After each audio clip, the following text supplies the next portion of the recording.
एक pending criminal case जिसके बारे में कैंडिडेट ने क्लियरली बता दिया है, जिसमें मोरल टर्पिट्यूड जैसे कि चीटिंग या फॉर्जरी जैसे केस इंक्लूड नहीं है, क्या इस बात पे कैंडिडेट के अपॉइंटमेंट को रिजेक्ट किया जा सकता है? कोर्ट के सामने दूसरा सवाल था कि क्या डिसीज्ड हस्बैंड के एलिगेशंस जो अभी प्रूव भी नहीं हुए हैं की वजह से गवर्नमेंट में जॉब में सिलेक्शन तक रिजेक्ट कर दिया जाए? सुप्रीम कोर्ट की 3 जज बेंच की जजमेंट को रेफर करते हुए हाई कोर्ट ने नोट किया कि एफआईआर मैट्रिमोनियल डिस्प्यूट से रिलेटेड है, जिसके बारे में कैंडिडेट ने क्लियरली बता दिया था, लेकिन आरपीएससी ने लास्ट स्टेज तक कोई ऑब्जेक्शन रेज नहीं किया। एडवर्टीजमेंट का कंडीशन 15 जो कहता है कि अगर कैंडिडेट के अगेंस्ट कोई क्रिमिनल केस पेंडिंग है तो कैंडिडेट अपॉइंटमेंट के लिए इनएलिजिबल है। इसका किसी भी लॉ या एक्ट में बेसिस नहीं है और ऐसी कंडीशन को कोर्ट ने रिजेक्ट कर दिया।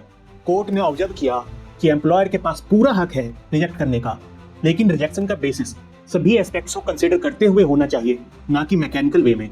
और सिर्फ पेंडिंग क्रिमिनल केस की वजह से अपॉइंटमेंट रिजेक्ट करना लॉ के अकॉर्डिंग गलत है।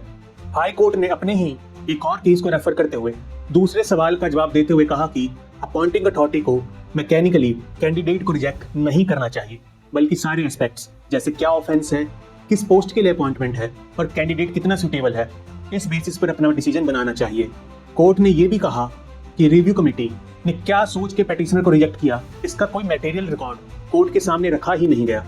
कोर्ट का कहना था कि आरपीएससी को रिजेक्शन की बात रिटर्न में कन्वे करनी चाहिए थी, जो नहीं की गई और नेचुरल जस्टिस और फेयर प्ले के अगेंस्ट है।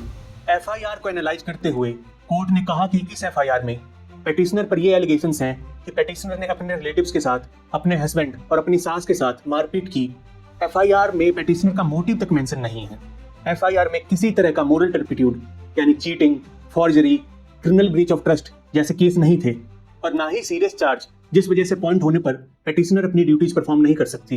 कोर्ट का यह मानना था कि यंग एज में माइनर इश्यूज की वजह से करियर को अफेक्ट नहीं करना चाहिए और उन्हें सुधरने का मौका देना चाहिए। कोर्ट ने यह भी कहा कि सिर्फ एफआईआर में नाम आ जाने से कोई क्रिमिनल नहीं बन जाता जब तक गिल्टी प्रूव ना हो जाए। कोर्ट ने एडमिनिस्ट्रेटिव अथॉरिटी को समझाते हुए कहा कि उन्हें माइनर ऑफेंस और सीरियस ऑफेंस में फर्क समझना चाहिए।